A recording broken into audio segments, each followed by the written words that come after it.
Gagi, malaki pala si Baste, as in malaking tao. Eh, paano kaya kakayanin kaya yan ni Sir Chief? Well, sabi nga ni Mike Tyson, everyone's got a plan until they get punched in the face. O, ngayon, papanoorin na natin itong si Nicolas Torre. Tingnan lang natin. Lakas lakas mang asar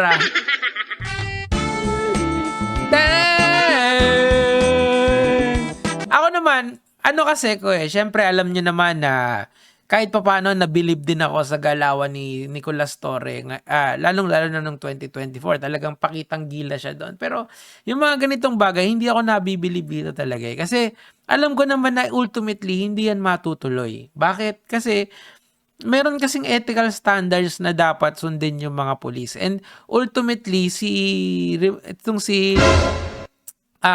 if I'm not mistaken, ang ultimate boss nilang dalawa, itong si Baste at saka itong si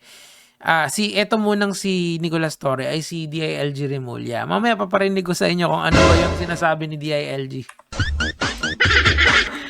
I mean, tinatrash talk nila si Baste pero mukhang out of decency hindi yan matutuloy talaga. Pero aabangan daw.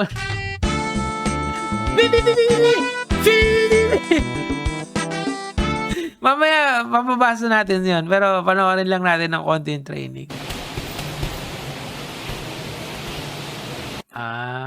Lakas Ano yun sabi ng mga tao? 99%, 1% damage. Nandiyan pa yung spokesperson ng PNP. Mali. Alam nyo, sobrang walang kwenta yung mga ganitong bagay, mga lods. Like, real talk. I mean, yeah, kahit Duterte Marcos ka or kahit saang panig ka ng sumusuporta. Yung panahon kasi ngayon, it's not giving, sinabi nga ng mga kabataan. Meaning to say, sana ma-realize nila na there are much bigger things than this petty quabble. I mean, yes, si Duterte naman, yung si Baste naman yung naghamon ng suntukan. Tapos ngayon, etong si Sir Chief, pinalagan siya. Sana lang isipin lang nila na mauna sana muna yung taong bayan kaysa sa mga ganitong katangahan. Pero it's fucking entertaining, man. Ay, mali!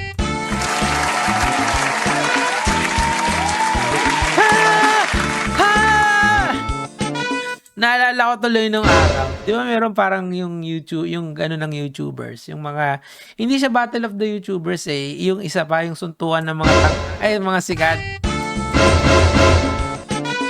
Anyway, tuloy natin yung story mga lods. So, ang intindi ko mga lods, yung challenging to a duel is a crime, okay? Ito, sabi dito, ayan, the penalty of prison correctional. Ayan, bakit? Shall be imposed upon any person who shall challenge another or incite another to give or accept a challenge to a duel. Tenente! So in effect mga lods, yung ginagawa ni Baste Duterte na naghahamon siya ng suntukan is illegal via the virtue of this law. Tenente! So ano ang work around nun? Ang ginawa ni Torre, hinamon niya sa boxing, in the boxing ring. Kasi legal yun yung sports Kaso nga lang talaga, bago kayo maghamon-hamon ng ganyan, sana muna, hindi kayo mga mukhang tanga sa social media. Pasensya na kay General Torre, idol kita pero dito talaga sablay. And kay Basti naman, bahala ka sa buhay mo. Magpaka-cosplay ka sa tatay mo, idol ka pa. Pero wag kang maghamon ng suntukan, baka may pumalag yun, pumalag si Torre. Ano nga ngayon? Practice. Alam mo, lugi si Baste dito for all the wrong reasons. Like, pag pumalag siya, lalaban siya sa 56 or 58 years old na si Torre. Malapit na mag-retire si Torre. So, pag natalo siya, talo siya ng matanda. Pag nanalo siya sa matanda. Kaso, I mean, sige, in fairness naman kasi, si Torre ay police. And mamaya may papakita uli ako sa inyo na masasabi niyong match made in heaven. Elements of the offense. Element that the offender challenge another to a duel, incite another to give or to accept a challenge to a duel, scoff or at decry another publicly to having refused to accept a challenge to a fight or to fight a duel, whether the duel actually took place is immaterial. So, Does this also cover the sports of boxing? Well, we don't know that kasi hindi naman, wala pa yatang may jurisprudence na ba dito? Ang lalaman. Pero it is what it is eh. Kasi according to si Senator Panfilo Lacson, meron na daw venue. Eh! May venue na. Tingnan natin. Oh, Lacson, CEO of Casino Hotel. Offering ballroom for yung malaking room yun for Torre Duterte match. Ano ba, unidentified casino hotel is willing to provide venue for the Torre Baste match. Ang ano ba, saan ba malaki? Ang alam ko sa Soler yata malaki yung ballroom nila eh. And I do believe na merong isang event doon, sila Rendon yata and sila Silverboy, shoutout sa kanilang dalawa, na meron silang mga event doon. Mukhang ako pwede na doon eh.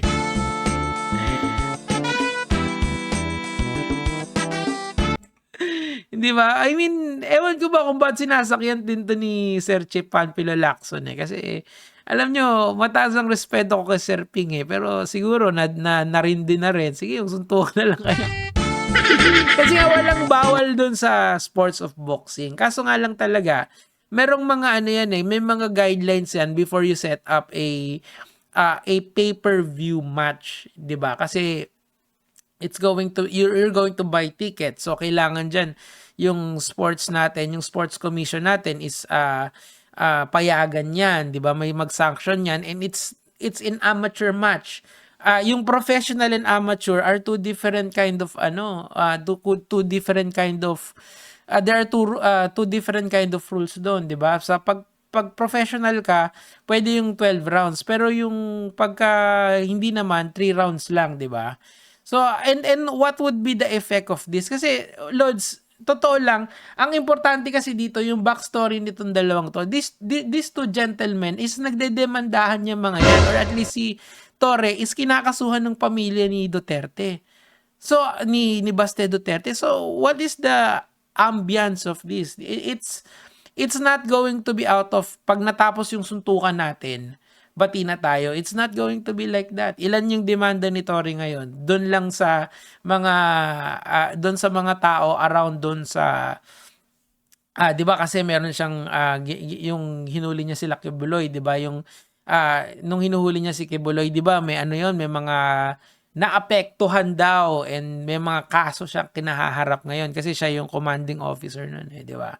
So, do you get what I'm trying to say here, mga Lods? This is not really a normal fight for all intent and purposes. It's politically mired na tinatawag. That's why I'm very disappointed why people, ang media ngayon is kinakain. Well, wala naman kasing totoong balita except the fucking bagyo. But it's stupid. Tenente! Ay, mali! Tenente! Sige, tuloy na natin yung storya. Okay, so eto si Secretary John Vic Remulla ng DILG. Kumbaga, ito yung mga boss ng police or sila yung nagmamanage sa mga police internally, okay? Including si Nicolas Torre. Pakinggan natin. The settlement of dispute shouldn't be done fist to fist. Yan. Diba? Ang pinopromote ka ng presidente that the rule of law must prevail all the time. If you have a grievance, then ilabas mo sa korte, kasuhan mo, complain ka, i-blatter mo. Pero para pangahamon ka ng sutukan, mayor ka pa naman pinakamalaki sa Mindanao. Anak ka ng dating Pangulo, na maraming mataas ang tingin ng tao sa iyo. Tapos maghahamon ka ng sutukan, anong sasabihin ng mga bata? Correct. Palakpakan natin.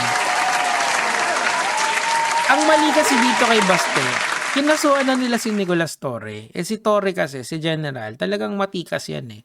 Talagang gagawin niya yung kung ano yung dapat, yun yung gagawin niya. Pero, ang akin lang, sana hindi na pinatulan ni Torre. Kasi panalo na siya eh. Nananalo siya ngayon eh. Pero, gets ko naman dahil end of the day, this is not only a public matter, this is also a private matter.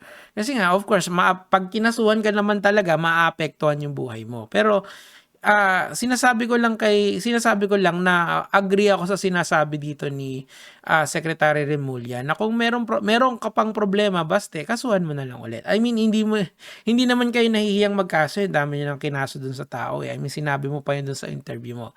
Pero for all intent and purposes, I do not think that this will na hindi ito matutuloy. Eventually, someone higher sa kanilang dalawa will intervene here. Bakit? Kasi syempre public officials sila eh. May ethical standards sila na dapat nilang hino-hold, di ba? Ang akin lang sana, kung gusto mag-donate ng mga tao dito, mag-donate na lang kayo doon sa mga nasalanta. I mean, alam mo, natutuwa ako, alam mo kung kanino, low-key lang kay Josh Mojica. Kasi pag nakita ko, meron siyang charity drive ngayon, tapos na siya pa yung nagbibigay, siya pa yung nag-aabot ng pagkain doon sa mga tao. Hindi lang napapansin ng internet, kasi ang internet gusto nila drama ng drama. Pero ako, I took notice of that, and I wanna share that sa inyo, kasi I want something positive naman doon sa mga kababayan natin na naghihirap ngayon. Look man, I know yung katangahan nila sa flood control project. Although masasabi natin that there are certain improvement, but the improvement is not universal dito sa Pilipinas paunti-unti meal piece imbis na isang bagsak na maganda na lahat, hindi Kasi iba-iba yung kada LGU, kanya-kanyang kickback. Hindi ba dapat yan yung tinututukan natin, hindi itong mga katarantaduhan natin sa gobyerno? It's very frustrating, especially when you have an insider look on things. Tarang, what the fuck? Ano bang ginagawa nyo? Anyway, gusto nyo yan